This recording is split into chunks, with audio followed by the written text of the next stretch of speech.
So guys आपका बहुत बहुत स्वागत है श्री राधा रमन इंस्टीट्यूट के यूट्यूब चैनल में। और ये जो हमारा आज का वीडियो है ये हमारे इस चैनल का 30th वीडियो है जो कि आईएससी के कॉमर्स सब्जेक्ट से रिलेटेड है। आज के इस वीडियो में हम हमारे third chapter sources of finance for joint stock company के बाकी बचे हुए टॉपिक्स को कंटिन्यू करने वाले हैं। ये video sources of finance for joint stock company का 21st वीडियो है जिसमें कि हम customer advances and inter corporate deposits के मीनिंग, एडवांटेजेस एंड डिसएडवांटेजेस इस टॉपिक के बारे में जानने वाले हैं।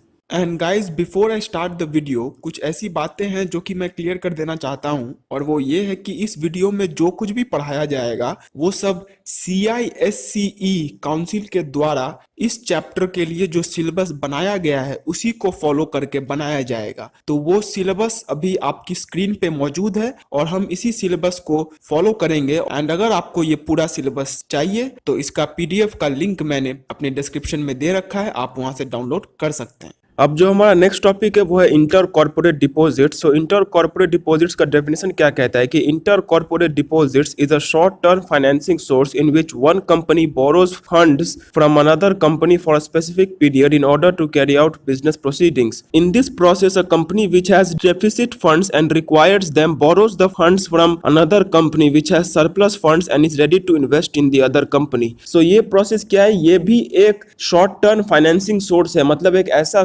जिसके द्वारा हम अपने कंपनी में शॉर्ट टर्म के लिए बिजनेस फाइनेंस ला सकते हैं। लेकिन इसका काम करने का तरीका जो है वो अलग है। इसमें क्या होता है कि फाइनेंस जो रेज होता है वो पब्लिक में किसी से बोरो नहीं किया जाता है, वो किसी इंस्टीट्यूशन से बोरो नहीं किया जाता है, वो किसी के पास बिल ऑफ एक्सचेंज या फिर बुक डेप्ट को डिस्काउंट करके नहीं लिया जाता है। इसमें क्या होता है कि जो फाइनेंसिंग है वो एक कंपनी के द्वारा दूसरे कंपनी में किया जाता है। मतलब एक कंपनी जो है वो दूसरे कंपनी में पैसा इन्वेस्ट करती है, एंड जो पैसा एक कंपनी दूसरे कंपनी में इन्वेस्ट करती है उसी को हम लोग बोलते हैं इंटर कॉर्पोरेट डिपॉजिट। सो इस प्रोसेस में क्या होता है कि एक कंपनी जिसके पास कैपिटल कम है एंड जिसको कैपिटल की अभी जरूरत है उसमें एक दूसरा कंपनी इन्वेस्ट करता है जिसके पास कैपिटल ज्यादा है एंड जो कि इन्वेस्ट करना चाहती है। तो इसका सिंपल मतलब यही हुआ कि इसमें जो इन्वेस्टिंग है वो एक कंपनी के अंदर में दूसरे कंपनी के द्वारा होता है। अब मान के चलिए आपका कंपनी है जिसको अभी कैपिटल की जरूरत है एंड ये अभी दूसरे सोर्सेस से पैसा नहीं लाना चाहता है, ये बिल ऑफ एक्सचेंज को डिस्काउंट करके पैसा नहीं लाना चाहता है, ये किसी बैंक से लोन बोरो नहीं करना चाहता है, ये इक्विटी शेयर्स के थ्रू पैसा नहीं लाना चाहता है। सो इन दैट केस आपका कंपनी क्या कर सकता है कि वो किसी दूसरे कंपनी को जाके अप्रोच कर सकता है कि आप मेरे कंपनी में इन्वेस्ट कीजिए,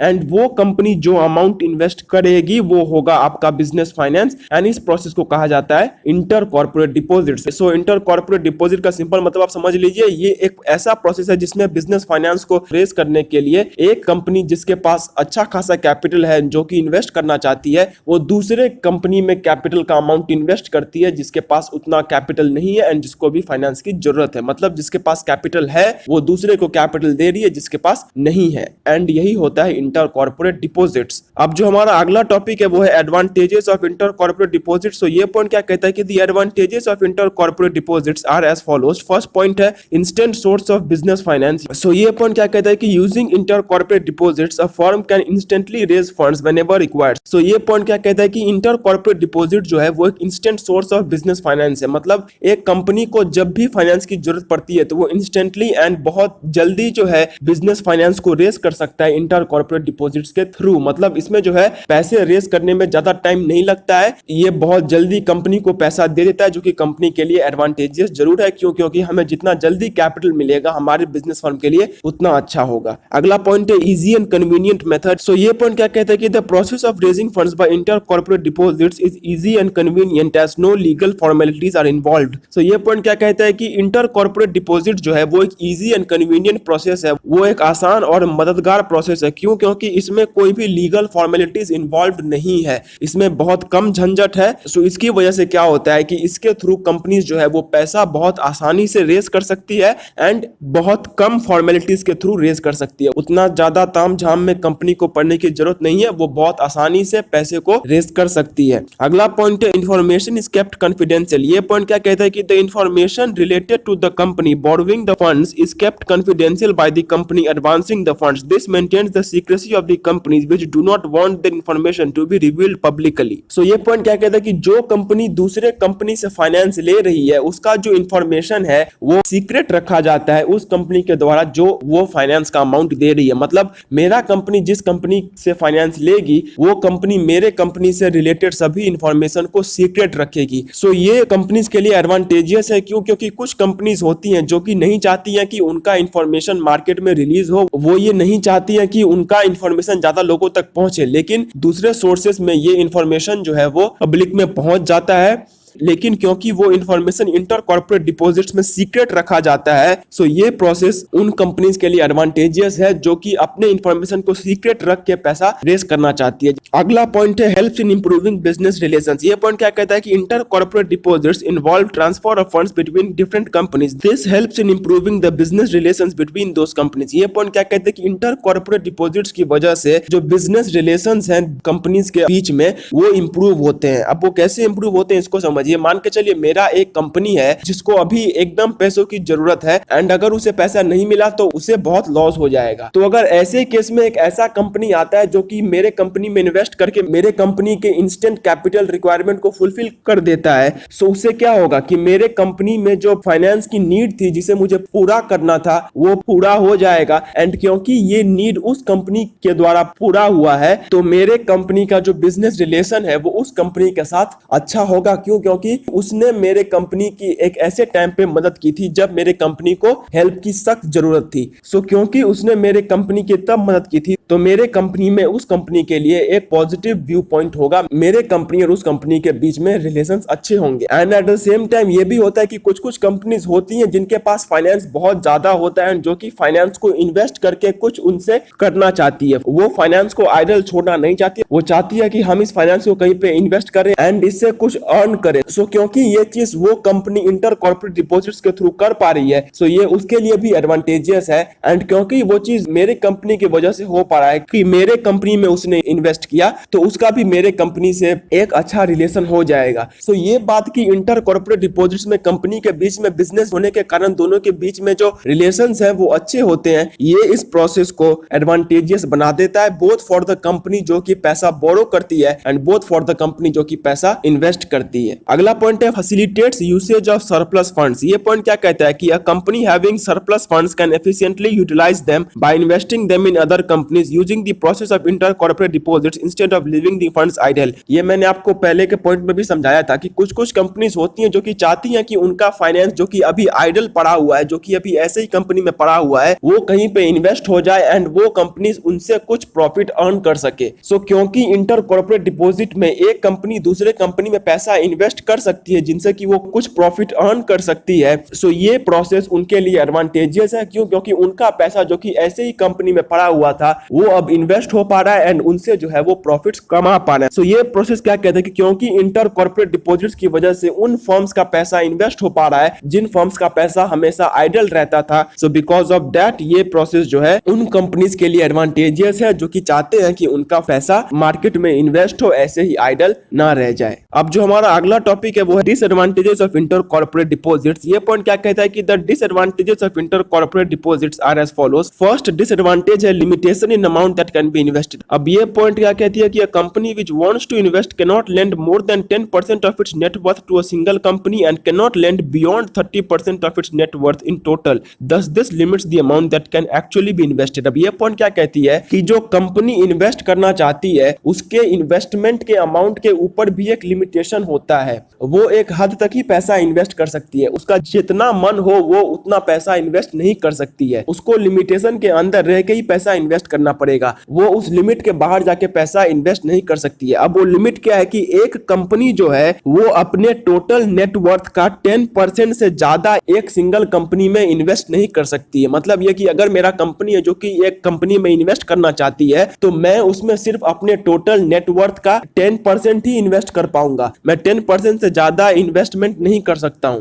एट द सेम टाइम मैं अपने टोटल नेटवर्थ का 30% नहीं दे सकता हूं। मतलब एक कंपनी के ऊपर तो मैं 10% से ज्यादा नहीं दे सकता हूं, लेकिन अगर टोटल में देखा जाए तो मैं टोटल में से सिर्फ 30% का ही इन्वेस्टमेंट कर सकता हूं, चाहे वो मैं कितने भी कंपनीज में क्यों ना करूं। तो इसका मतलब क्या हुआ कि मैं एक कंपनी को सिर्फ 10% तक ही दे सकता हूं एंड टोटल में सिर्फ 30% ही इन्वेस्ट कर सकता हूं। सो ये जो लिमिट जो कि मेरे कंपनी के ऊपर लगा दिया गया है कि मैं इतना ही इन्वेस्टमेंट कर सकता हूं, ये कुछ हद तक डिसएडवांटेजियस है। क्यों? क्योंकि कुछ कंपनीज होंगी जिनका मन होता होगा कि मैं जितना हो सके उतना इन्वेस्ट कर दूं, लेकिन क्योंकि उनके ऊपर लिमिट लग गया है, सो ये लिमिट उनके लिए डिसएडवांटेजियस है। क्यों? क्योंकि वो लिमिटेशन जो कि उनके कंपनीज के ऊपर लग गया है कि आप इतना ही इन्वेस्ट कर सकते हैं, ये उनके इन्वेस्टमेंट को उनके हिसाब से नहीं होने दे रहा है, जो कि उनके लिए डिसएडवांटेजियस हो सकता है। अब अगला पॉइंट है not suitable for long term period. Inter corporate deposits is a short term financing source. This means that the funds are available only for a short time period, so this process might not be much beneficial to companies wanting funds for long term.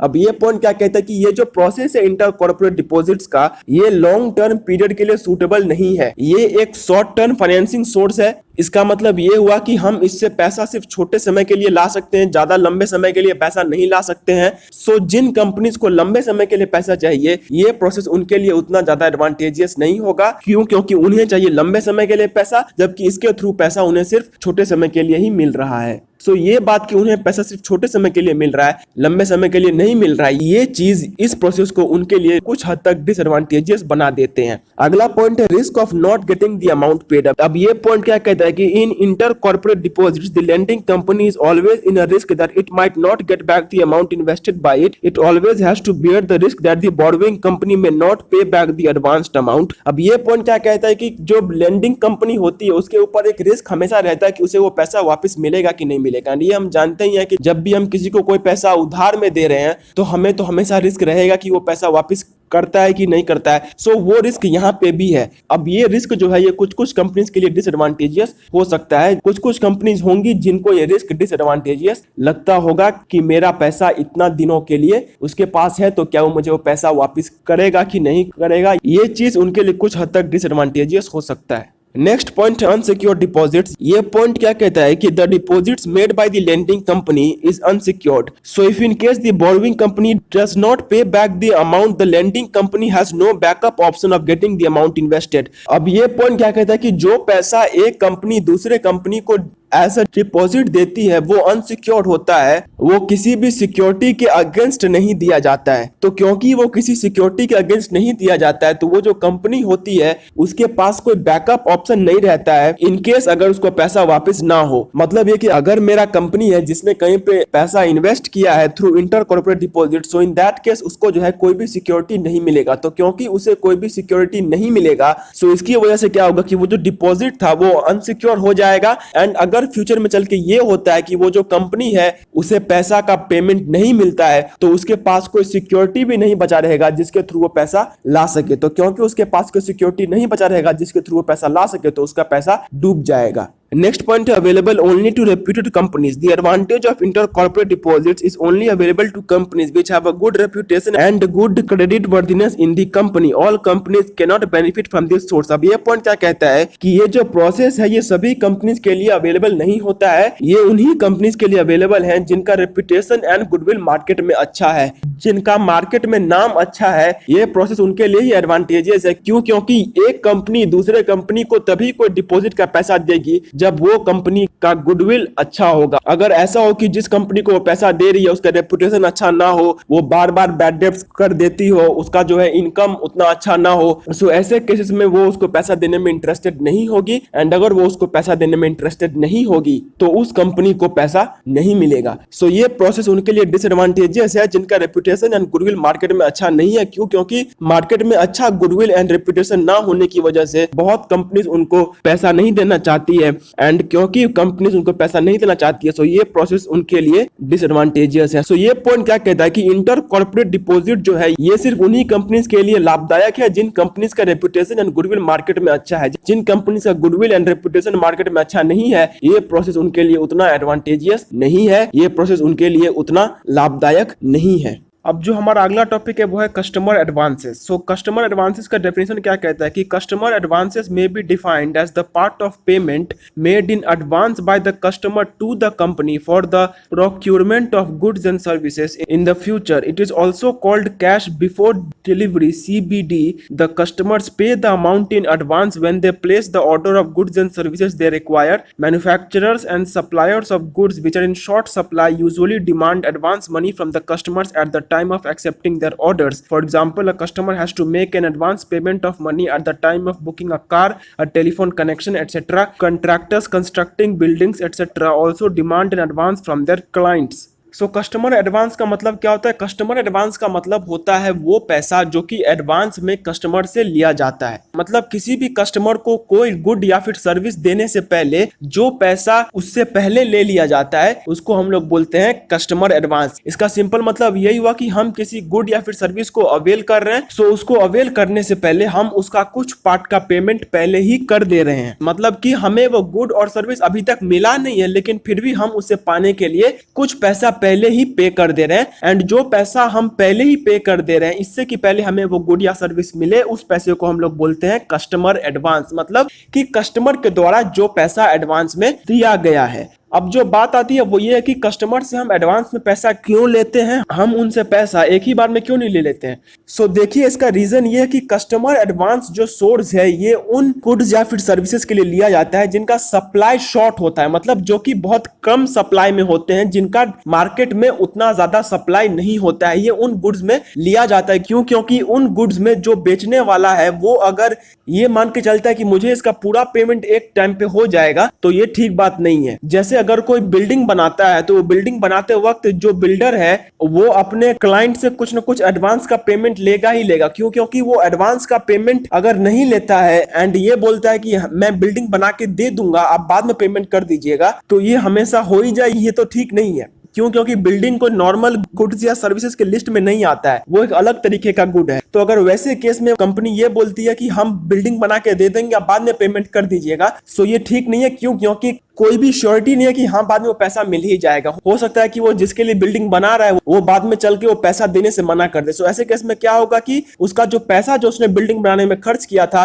वो डूब जाएगा। सो ताकि ये ना हो, इसलिए जो companies होते हैं जो कि उस टाइप के गुड या सर्विस को देते हैं वो कुछ ना कुछ एडवांस में पैसा जरूर लेते हैं, ताकि फ्यूचर में चल के अगर पेमेंट को लेके कोई प्रॉब्लम हो तो उस प्रॉब्लम में उन्हें लॉस नहीं सफर करना पड़े। सो कस्टमर एडवांस का मतलब क्या हुआ? कस्टमर एडवांस का मतलब हुआ वो पैसा जो कि कस्टमर से एडवांस में पहले ही ले लिया जाता है, इससे कि पहले उन्हें गुड या फिर सर्विस मिल सके। अब ये पहले ही क्यों ले लिया जाता है, इसका मेन रीजन यही है कि ये उन गुड या फिर सर्विस के लिए होता है जिनका सप्लाई कम होता है एंड जिनके केस में अगर एडवांस ना लिया जाए तो वो रिस्की हो सकता है। जैसे अगर हम बिल्डिंग बनाते हैं तो बिल्डिंग बनाने में हमें एडवांस में पेमेंट लेना पड़ेगा। क्यों? क्योंकि अगर हम ऐसा करते हैं कि हम बिल्डिंग बना के आपको दे देंगे, आप बाद में पैसा दे दीजिए, तो वो ठीक नहीं है। क्यों? क्योंकि यहाँ पे कोई श्योरिटी नहीं कि हमें वो पैसा मिल ही जाएगा। अगर पैसा नहीं मिलता है तो हमारा लॉस होगा, तो उस लॉस से बचने के लिए इस टाइप के सोर्स को लिया जाता है। तो कस्टमर एडवांस का सिंपल मतलब हुआ कि वो पैसा जो कि कस्टमर से एडवांस में लिया जाता है ताकि कंपनी को फ्यूचर में लॉस ना लेना पड़े एंड इसके साथ साथ वो अपने प्रेजेंट के बिजनेस के फाइनेंस के नीड्स को फुलफिल कर सके। अगला टॉपिक है एडवांटेजेस ऑफ कस्टमर एडवांसेस। मतलब कि कस्टमर एडवांसेस से क्या क्या एडवांटेजेस या फिर क्या क्या लाभ मिलते हैं। So the advantages of customer advances are as follows. Number 1 आता है चीप सोर्स। ये पॉइंट क्या कहता है कि raising finance through customer advances is a cheap financing source because no interest is payable on the advanced amount. So ये point क्या कहता है कि कस्टमर एडवांस एक चीप फाइनेंसिंग सोर्स है। क्यों? क्योंकि इसमें किसी भी तरीके का इंटरेस्ट नहीं देना पड़ता है कंपनी को। जो कंपनी एडवांस में पेमेंट ले रही है उससे वो एडवांस में पेमेंट लेने के लिए उस बायर को कोई इंटरेस्ट का अमाउंट नहीं देना पड़ेगा। वो अगर कोई एडवांस में पैसा ले रही है तो उसमें कहीं भी इंटरेस्ट का जिक्र नहीं आता। तो क्योंकि इंटरेस्ट का जिक्र नहीं होता है तो ये इस प्रोसेस को सस्ता बना देता है, जो कि एडवांटेजियस ऑब्वियसली है कंपनी के लिए। क्यों? क्योंकि जितना सस्ता सोर्स होगा कंपनी के लिए उससे पैसा रेज करना उतना आसान होगा। अगला पॉइंट है no burden of interest. The joint stock company is not required to pay any interest on customer advances. This reduces the burden of the company. ये पॉइंट क्या कहता है कि जैसा कि हम जानते हैं कि हमें कस्टमर एडवांस के ऊपर इंटरेस्ट देने का जरूरत नहीं है। जो कंपनी कस्टमर एडवांस लेती है उसे कोई भी इंटरेस्ट का अमाउंट नहीं देना पड़ता है। तो इससे क्या होता है कि कंपनी का जो फाइनेंशियल बर्डन होता है वो कम हो जाता है। क्यों? क्योंकि अगर ऐसा होता कि कस्टमर एडवांस के ऊपर हमें इंटरेस्ट देना पड़ता तो हमेशा कंपनी के पास एक सरदर्द बना रहता कि हाँ हमें इतना इंटरेस्ट का अमाउंट देना है तो इतना फाइनेंस हमेशा रेडी रखो। तो क्योंकि वो चीज हमें नहीं करना पड़ता है, हमें वो फाइनेंस रेडी रखने का कोई जरूरत नहीं है, तो इसलिए ये कंपनी के बर्डन को घटा देता है एंड ये कंपनी के लिए एडवांटेजियस होता है। अगला पॉइंट है no charge on assets, the joint stock company is not required to mortgage any of its assets in order to raise funds through customer advances। अब ये पॉइंट्स एसेट के सिक्योरिटी से रिलेटेड है। अब ये पॉइंट क्या कहता है कि जो कंपनीज होती हैं उन्हें कस्टमर एडवांस के ऊपर किसी भी एसेट का चार्ज नहीं देना पड़ता है। मतलब अगर हम कस्टमर एडवांस के थ्रू पैसा ला रहे हैं तो हमें कोई भी चार्ज क्रिएट करने का जरूरत नहीं है अपने एसेट्स के ऊपर। हमें कोई भी एसेट को एज ए सिक्योरिटी नहीं देना पड़ता है। कोई भी कंपनी जो कि कस्टमर एडवांस में पैसा ले रही है उसे कस्टमर एडवांस के ऊपर कोई भी सिक्योरिटी देने का जरूरत नहीं है। अगर मेरे कंपनी ने कस्टमर एडवांस लिया है तो उसे बदले में कोई मशीनरी या फिर बदले में कोई बिल्डिंग, कोई लैंड, कुछ भी सिक्योर करने का जरूरत नहीं है। तो इससे क्योंकि हमारा एसेट सिक्योर नहीं होते हैं तो हम उन एसेट्स को दूसरे बिजनेस कामों में लगा सकते हैं। अगला पॉइंट है no obligation of repayment if the order of the goods और services is cancelled by the customer. In such cases the company is not required to pay back the advanced amount back to the customer. It can use that amount in its business activities. अब ये point क्या कहता है कि जो company होती है वो ओब्लाइज्ड नहीं होती है, उसके लिए जरूरी नहीं होता है रीपेमेंट करना। अगर बायर ने बाद में चल के बोल दिया कि मैं आपका गुड या फिर सर्विस नहीं लेना चाहता हूं, एंड ऐसे केस में बोलता है कि मैंने आपको जितना एडवांस का पेमेंट किया है वो आप मुझे दे दीजिए, तो वो कंपनी को करने की जरूरत नहीं होती है। तो क्योंकि उसे वो करने की जरूरत नहीं होती है तो वो पैसा जो कि उसके पास आता है वो उसके पास हमेशा ही रहता है। सो इसकी वजह से क्या होता है कि कंपनी के पास एक अच्छा फाइनेंसिंग सोर्स होता है एंड कंपनी जो होती है उस पैसों को दूसरे बिजनेस कामों में लगा सकती है जो कि उसके लिए एडवांटेजियस होगा। अगला पॉइंट है relief to the customer. The process of raising funds by customer advances gives relief to the customer because it reduces the burden of the customers for short term. The customer is not required to pay the whole amount at once. They can pay some part for the time being and the other parts in future. They can avail goods and services without worrying too much about payment. अब ये point क्या कहता है कि ये जो process है ये कस्टमर्स को रिलीफ देता है। देखिए जब भी कोई कस्टमर कोई चीज खरीदने जाता है तो हमेशा उसके सामने उस गुड या फिर सर्विस का दाम जरूर आता है। वो दाम को कंसीडर करके ही कोई गुड या फिर सर्विस को अवेल करता है। तो कभी कभी क्या हो जाता है कि जिन गुड्स या फिर सर्विसेज का दाम बहुत ज्यादा होता है तो इन दैट केसेस जो कस्टमर्स होते हैं वो नहीं अवेल कर पाते हैं उस गुड्स या फिर सर्विसेज को। क्यों? क्योंकि वो पूरा का पूरा अमाउंट पे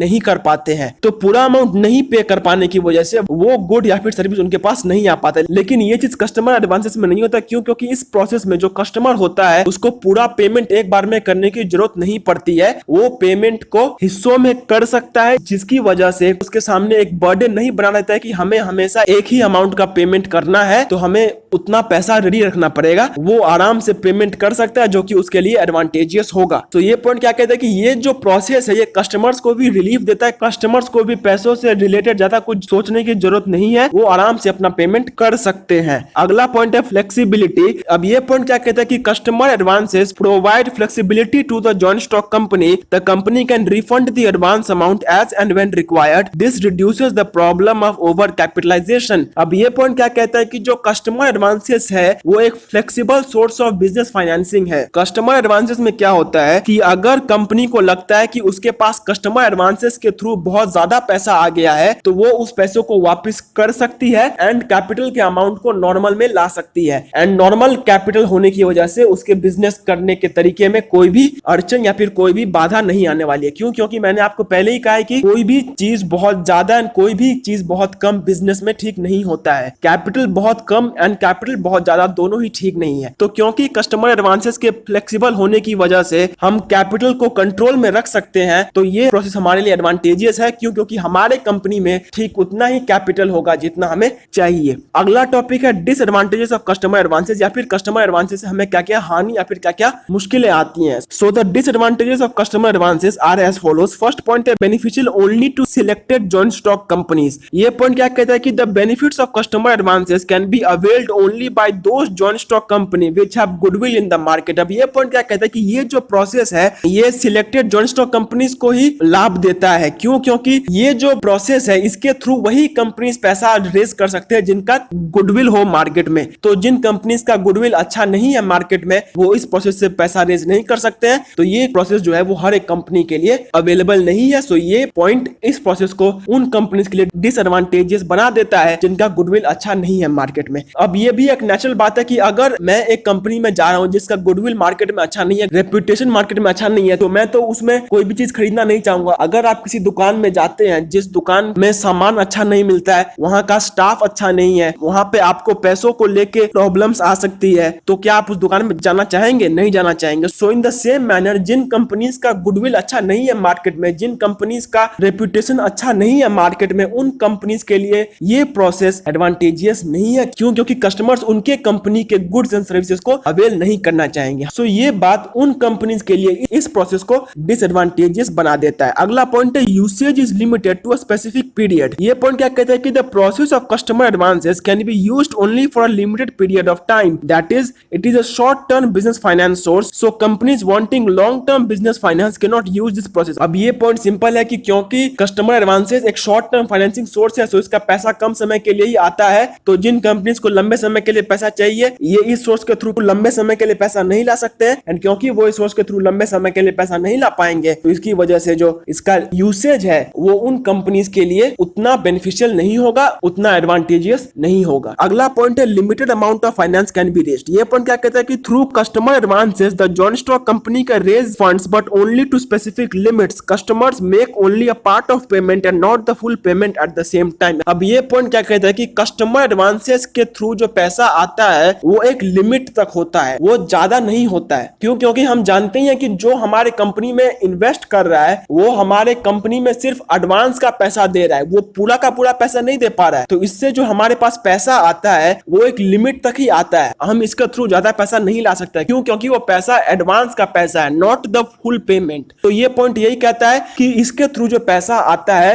वो बहुत लिमिटेड अमाउंट में होता है, एंड इतना अमाउंट में पैसा कंपनी के लिए उतना यूजफुल नहीं हो सकता है। जो अगला पॉइंट है वो है सोर्स नॉट मच रिलायबल। ये पॉइंट क्या कहता है कि the process of raising finance by customer advances is not much reliable as the amount received as advance is proportional to the value of the good or service, therefore it may vary from one good or service to another good or service. This variation in amount of advances makes this process not steady and companies should not get too much dependent on this. So ये point क्या कहता है कि ये जो process है ये उतना रिलायबल प्रोसेस नहीं है, ये उतना भरोसेमंद प्रोसेस नहीं है। क्यों? क्योंकि हम जानते हैं कि कस्टमर एडवांसेस में जो पैसा आता है वो गुड्स एंड सर्विसेज का एडवांस का अमाउंट होता है। सो ये जो गुड्स एंड सर्विसेज का एडवांस का अमाउंट है ये हर एक गुड एंड सर्विस के लिए अलग अलग होगा। किसी में एडवांस का अमाउंट ज्यादा आएगा तो किसी में एडवांस का अमाउंट कम आएगा। तो ये जो वेरिएशन हो रहा है from one good or service to another good or service, ये इस प्रोसेस को डिसएडवांटेजेस बना देता है। क्यों? क्योंकि कंपनी को मालूम नहीं चल पाता है कि वो कितना पैसा इस सोर्स से रेज कर पाती है, उसका फाइनेंशियल प्लानिंग उतना ठीक से नहीं हो पाता है। अब इसको एग्जांपल के थ्रू समझते हैं। मान के चलिए एक बिल्डिंग कंपनी है जो कि बिल्डिंग्स बनाती है। अब वो बिल्डिंग कंपनी एक जगह में गई, उसे वहां पे अच्छा एडवांस का पेमेंट मिला, लेकिन ये जरूरी नहीं है कि ये एडवांस का पेमेंट जो कि उसे अभी अच्छे अमाउंट्स में मिला है ये हमेशा ही अच्छे अमाउंट्स में रहे, ये अलग हो सकता है। मान के चलिए उसने दूसरी जगह बिल्डिंग बनाया जहां पे कि उसे उतना अच्छा अमाउंट नहीं मिला, फिर दूसरी जगह बिल्डिंग बनाया जहां पे कि उसे फिर से अच्छा अमाउंट मिला, फिर दूसरी जगह में अच्छा अमाउंट नहीं मिला, फिर एक अलग जगह में उतना अच्छा अमाउंट नहीं मिला। तो ये जो अलग अलग जगह पे उसे अलग अलग पैसा मिल रहा है, इससे क्या हो रहा है कि कंपनी का फाइनेंशियल प्लानिंग ठीक से नहीं हो पा रहा है, एंड क्योंकि कंपनी का फाइनेंशियल प्लानिंग ठीक से नहीं हो पा रहा है सो ये इस प्रोसेस को डिसएडवांटेजियस बना देता है। क्यों? क्योंकि अगर कंपनी का फाइनेंशियल प्लानिंग ठीक से नहीं हो पा रहा है तो ये कंपनी के लिए डिसएडवांटेजियस जरूर होगा। सो गाइस, हमारी ये आज की वीडियो यहीं पे खत्म होती है, एंड इस वीडियो को खत्म करने के साथ साथ मैं आपको बस एक ही एडवाइस देना चाहता हूं कि आप प्लीज इस वीडियो पे पूरे डिपेंडेंट ना हो जाएं। मैं आपसे रिक्वेस्ट करूंगा कि आप जिस भी बुक को फॉलो करते हैं आप एक बार उस बुक को जाके पढ़िए, एकदम से इस वीडियो पे डिपेंडेंट मत हो जाइए। एंड अगर ये वीडियो को आप एग्जाम के समय में देख रहे हैं then I request you not to take this video as the only source जिससे कि आप एग्जाम में अच्छे मार्क्स स्कोर कर पाए। आप प्लीज जाके अपने कोई भी टेक्स्ट बुक हो उसे अच्छे से पढ़िए। तो गाइस, आशा करता हूं कि ये वीडियो आपके लिए हेल्पफुल रही होगी, और अगर ये वीडियो आपके लिए थोड़ी सी भी हेल्पफुल रही होगी तो प्लीज इस वीडियो को एक बार लाइक जरूर कर दीजिए। और अगर आप ऐसे वीडियोस और भी फ्यूचर में देखना चाहते हैं तो चैनल को सब्सक्राइब करके बेल आइकन को जरूर प्रेस कर लीजिए। और अगर आपके कुछ भी डाउट्स, क्वेरीज या फिर क्वेश्चंस हैं उनको कमेंट सेक्शन में कमेंट जरूर कीजिए। एंड अगर आपके कुछ ऐसे दोस्त हैं जो कि इससे कुछ हेल्प पा सकते हैं तो इन ये वीडियो आप उनको भी प्लीज जरूर शेयर कर दीजिएगा। तब तक के लिए do take very good care of yourselves and bye bye and जय हिंद।